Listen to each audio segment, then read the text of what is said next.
What's up, summoners? King Blair here. Today for PvP Monday, we are going to be doing a showcase on none other but the MC himself, Ross.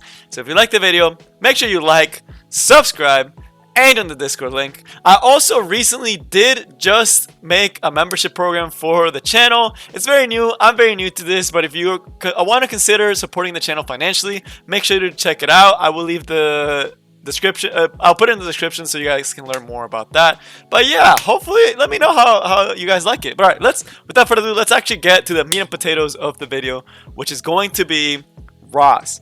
So why am I showcasing Ross? And you will see him a lot in some of the videos coming up this week, because I feel like he's such an underrated character that is free to play and people are just not using enough. Especially like early game players seem to think Ross is a worse version of Lilius. So I have my Ross on a very free to play friendly build.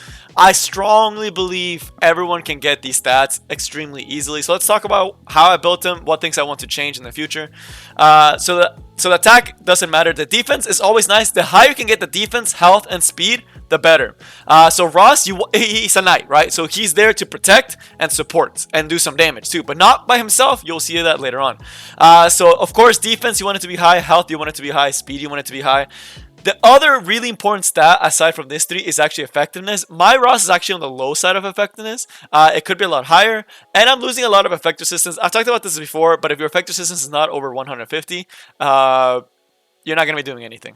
Your effect resistance needs to be higher than 130. So I am wasting a lot of effect resistance here, which is why I say this is a really easy to build, because if you take this off, you easily can achieve these other stats, and he does a lot of work for it.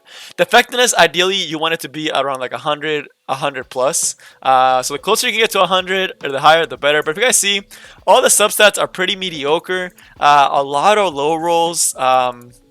Not a lot of defensive stats, not a lot of really fast things, no reforging. Like this, it's all attack, and he doesn't even need that. That could have easily been something else that could have helped him. So I strongly believe you guys can easily build this Ross. And then we don't even have a maxed out adamant shield, right? So like it's a very free to play friendly, and I do use him in PvP content. So the two content and PvE. So PvE, if you guys wanted to know, the reason he has the effectiveness he does is for raid. So I actually do use him in my raid team for as a McAllis hunt.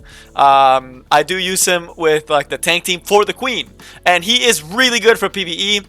I'm not gonna showcase him there today. I'm gonna be doing PvP, but just know he's a really solid PvP unit. He does everything.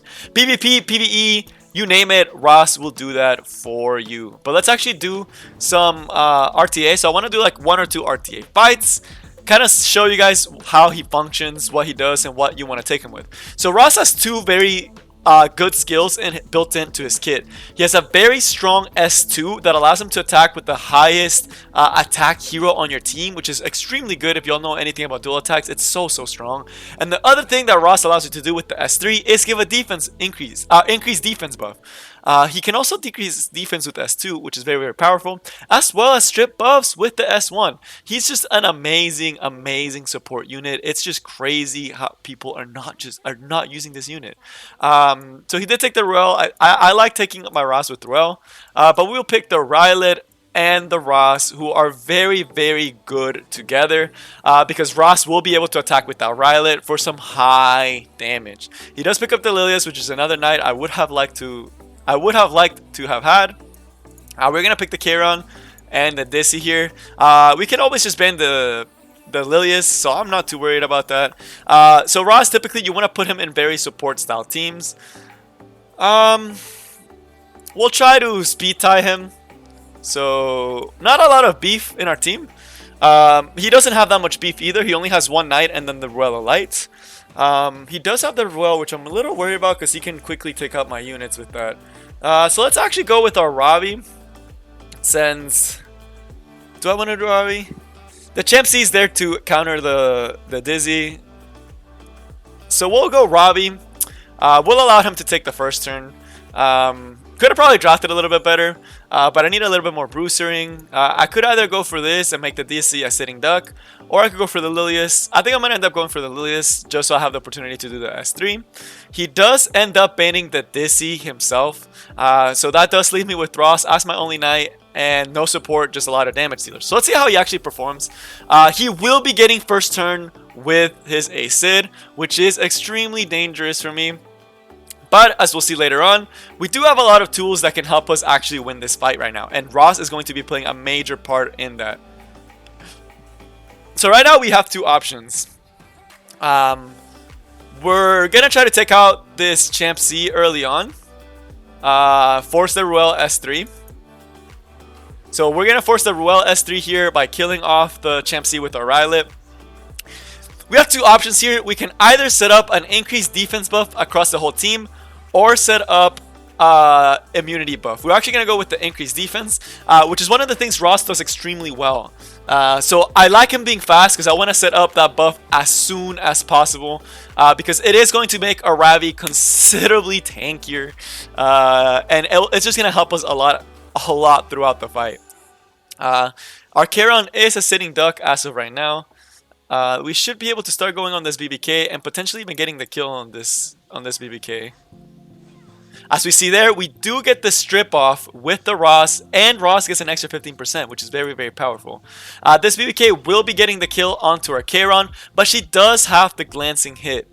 So we'll see who he decides to go for. We also do have increased defense. He decides to kill the Charon, which I think was a mistake, because now his BBK is just going to miss on everyone. So very big mistake on his part. Our Ross is defending our Rylet, and now we can actually set up for success. We can probably kill her with stray hits. So we are going to start going with the S2 onto this Sid, and we see the dual attack coming in. It's so powerful. Such a good combination. Like, they're best buds. Rylet and Ross are best buds because Ross can protect him so well. Give him increased defense buff. It's so powerful. So we see here, we keep dodging. He keeps missing. We are going to get rid of this BBK because I don't want her to just stop my team. Our Rylet seems to be missing a lot of the very critical devos here. If he hits my Rylet here and does not actually land the kill, we are going to be S3ing, so it's very dangerous. So again, Ross is so powerful. Ross is doing a lot more than you guys give him credit for here. So he does land the hit. He does take care of my Rylet. So it is really dangerous getting for me in this position. But we do have the Ross. We do have like the capabilities. Very rough there that we did not get the dodge, and he does get that high soul burn damage with the Sid, but that's fine. We still have the Ross to defend the Arabi with the adamant shield. We still have the Rabi herself that can actually potentially kill the rest of his team. If he's smart here, he will start going for this Ross. He decides to go for the Rabi, gets a very powerful decreased defense here. We do land the hit onto the Sid, which is going to be huge. And we get the stun. That is amazing for us. The Ravi is living by the skin of her teeth. And we get the counter attack with the Ravi. We're going to be healing up. And then the next turn, we actually will be able to heal a lot here with the Ravi. So I actually am going to be going onto this Roel to just get more healing. And the Ross is getting that extra turn. Hopefully this time, I think he doesn't have it. I think he might be able to. He has to S1 here. Decides to go for the Ross, but our Ross does have the dual attack up, and we are going to be getting rid of this Sid. Again, look at that damage. The fact that he can attack with the Ravi is just so powerful. And Ross basically won us the fight here. The S2 is so strong. I know it's not Lilius, but it's a really good showcase at what Ross can actually do. Because we had that increased defense buff, we were able to survive a lot longer. We have that S2 to continue on the fight. And it's, y'all, Ross is, imagine if I had a good Ross too.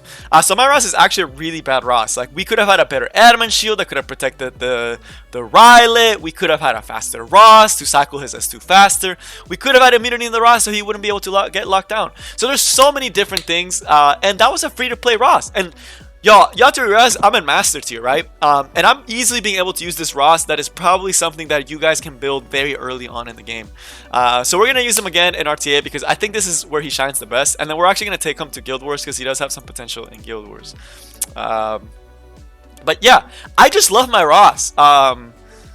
And he just goes unnoticed so much because people just focus on the other units. They always focus on the Rylet. They always focus on the other units that I'm using around Ross. But people don't realize those units are not as strong. It's one of those things where tanks don't get as much recognition just because they're not the ones doing the damage. But in reality, they are the enablers that are allowing for that fight to actually go on. So this guy's taking some time to actually pick some units. So he does take the Charon away, so it is a sad day for us. We are going to be picking up the Well of Light just in case, and we are going to be picking up a Dizzy early on just because that's one of our biggest counters against Charon. We will be picking the Ross later on with our Rylet most likely. He does decide to go Athletica, so I do need to start being careful here. Because he does appear that he's going to be trying to go for a cleave. So we will go Ross for the little bit of damage mitigation that he provides. And we'll actually go a Rylet to kind of mess up the Athletica's day. And we do get a final counter pick at the end. He hasn't put any other speed threat, so I'm not super worried as of right now. He only has the Athletica.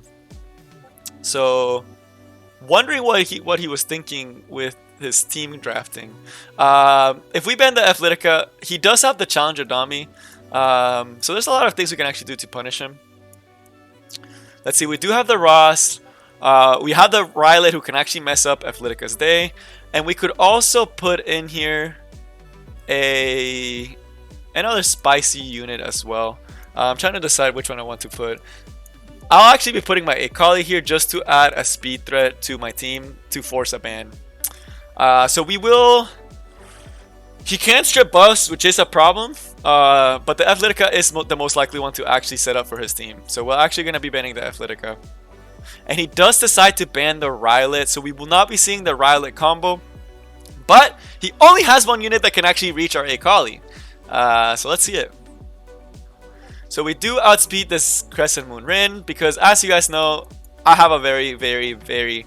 very fast Akali. And he gets the resistance. Oh, that is frustrating. But, you know, it happens. There's no buffs he can actually steal here. So that is a very good thing for us. Because this does mean that he won't be able to get that extra turn. So he might just have to go for the stun here. So he does go for the stun onto the Dizzy. Most likely we'll try to kill off the Ruella Light here. That's what I would do in his scenario.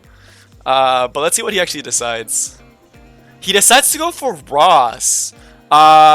Very interesting because since he left the Ruella Light, I can actually just bring him back with Ruel. So not sure why he decided to go for the Ross there.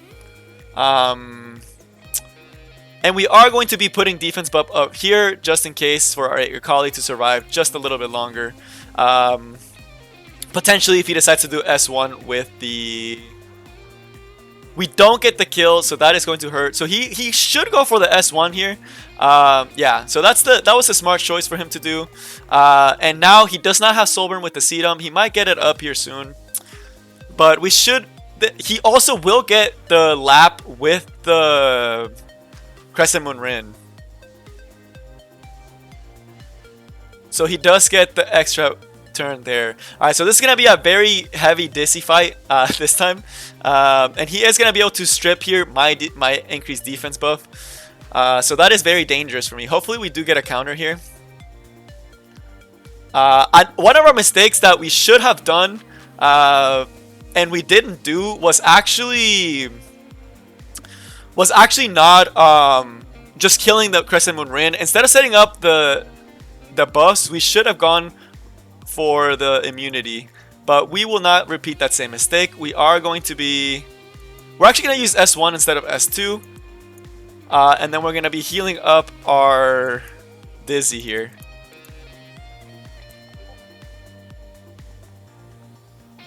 Hopefully he does not have soul this time, so he shouldn't be getting the kill here, but there is still always that chance that he will. He does have all that stuff to protect himself against our Dizzy, so our Dizzy is going to be losing a turn here. He does not have the Sermia that actually does the triple S3, so very unique team coming from him.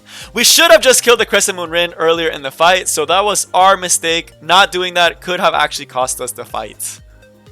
And he's going to be cycling. He decides to go with the S3 onto the Dizzy. Very risky for him to do this.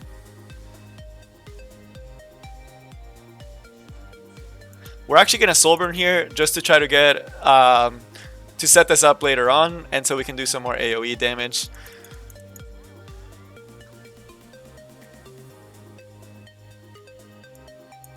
We're gonna do the S3 to land on the Sermia, since the Sermia does not have immunity anymore. I know we're wasting it here, but I have to try to get the Sermia to not be able to one-shot us with the S3 if she does have it up.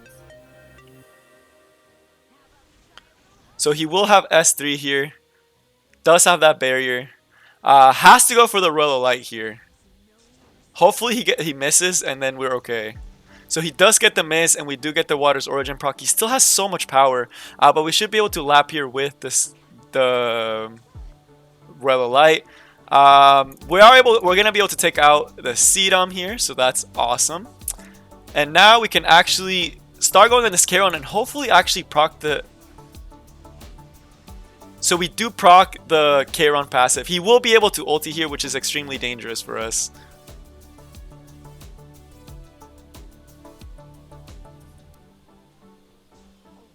He decides to go for the S1. Very interesting, actually. But I think that does give him the win. Because I do not think our Ross can actually solo this Sermia, but she might be able to. So we are going to get the S3. Other thing about Ross is he does have a capability to heal himself. So I don't think he has the S2 up yet. So we have a chance here to actually end up getting the kill. I'm not sure which one actually does more damage. So we do not get the kill, sadly, and I think that is going to be it for us. Oh, we were so close. Our mistake was not killing that Crescent Moon Rin earlier. But it was still really, really good. We messed up. If we had killed the Crescent Moon Rin earlier, he would not have gotten the increased defense buff, and we would have won. So that was a misplay on our part. So hopefully you guys learn from my misplay. But again, Ross doing a lot of work there, almost came back and was doing considerable damage. So definitely not bad at all. But alright, let's see what we can do next. And we also got unlucky with a calling not stunning. That one hurt the most. Let's actually go to Guild Wars. But hopefully you guys are seeing a lot of Ross. The S2 is really, really powerful.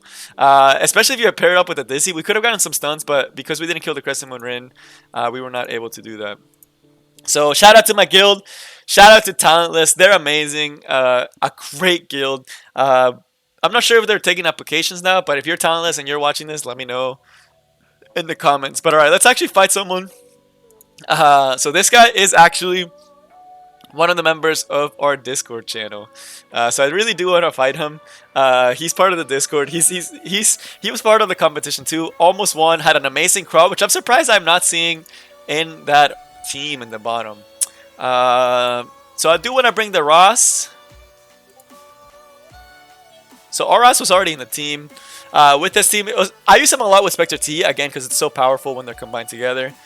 I want to be able to abuse the high damage, but I'm worried that this guy is going to be hard to take down. So I actually think I'm going to bring in my Sermia here.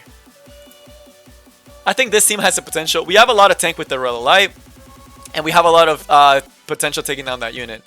As far as the second team, I am going to be bringing my Ravi, my Dizzy, my Charon to deal with that. And I kind of want another healer, if possible. I could go double Ravi. I could also go Ryla. I'm thinking I might go Ryla to be able to proc the passive earlier on. So we'll do this one. So we'll see how this one actually works for us. Should be pretty interesting. Hopefully we don't feed too much or feed too hard. So he actually does have a good setup with his ooh, oh, that's such a great setup. So, we might not get to see the Ross here. Wow, that's really smart. That's a really smart team comp, because that makes it so you can't just blind pick into him. Wow, I should just use Melissa here.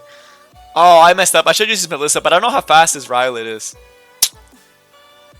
He has a really good setup there with his team. Dang, I don't want to lose Rel this early, and I don't think we can actually win this. I'm trying to decide if I want to try to go for it. We're gonna try to go for it actually. Very, very painful that we did have to lose them here. So let's try to kill this Rylet as soon as possible.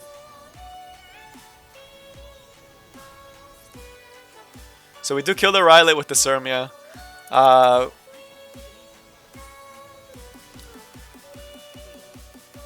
We don't get the double proc there, which is going to hurt us.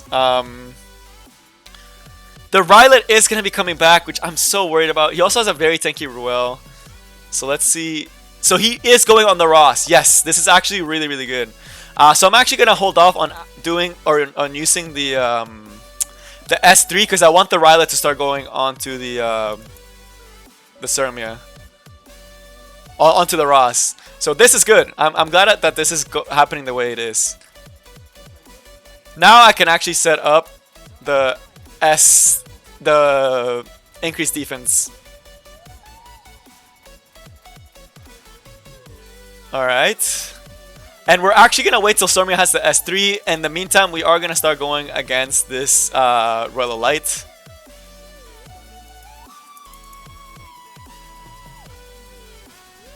So again, very powerful with Surmia.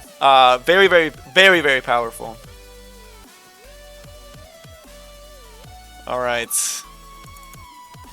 So we are going to Soul Burn here with the Surmia to get the kill on this Rylait. We have to get the kill here or we are going to lose this fight. So we do get the kill. That's awesome. And now we have just our Surmia and our Ross. So we are in a really, really good position. We don't get the double proc, but that is completely fine. That was way too close. I knew we could do it just because of the Ross. So we did it. There we go. Ross is really, really strong with the Surmia. And we got lucky that it actually ended up going on someone else. We did lose Ro, which is going to hurt us later on. I do want to proc this Charon passive as fast as possible. So I have to decide. I think my Rylait should be enough. So let's actually start going on to this Alencia.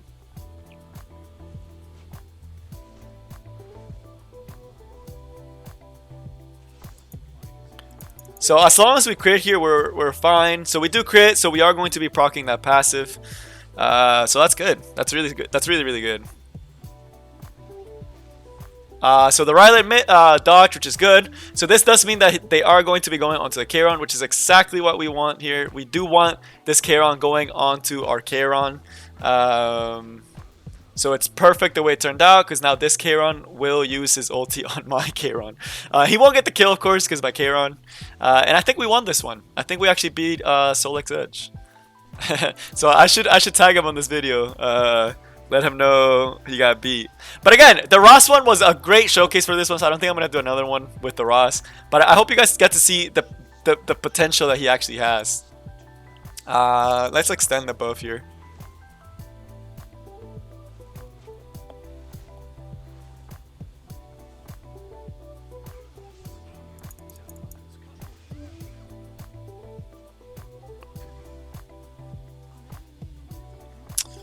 Let's actually go for an S1 here.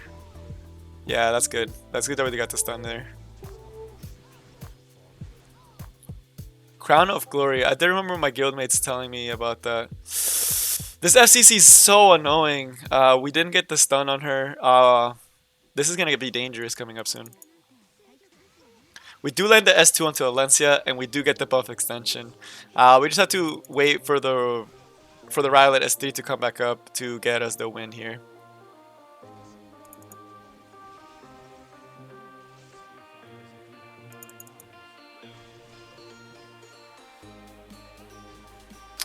Oh man, this stinks that he's going onto the... I have to go for her. This does stink that they're going for the Dizzy. Oof. Alright, we got the miss on the second one. Oh, he already has the S3 back up? That's crazy. He has a really strong FCC. We do get the counterattack. Let's go, Dizzy. And then we do get the Rylait S3. So that actually won us the game there. Wow, that was still very, very close. Very tanky FCC. Sorry I wasn't talking, y'all, because that fight was getting way too hype. But we did lose our Charon again, which really, really does hurt. So Solix Edge, really, really strong player. Really, really powerful teams. Barely able to get the wins on him. Barely, barely able to. Woo, that was way too close. But we did it.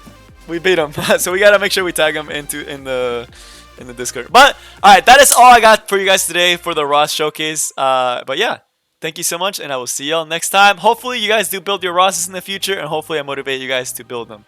Also, if you wanted to know, this is a very strong guild. As you guys see, a top 100 guild, and our guild, again, very, very strong. So all these people are very, very powerful. So Ross, again, very free to play build. Very, very simple free to play build, and already doing all that work. But alright, that is all I have for you guys today. I will see y'all next time. Peace.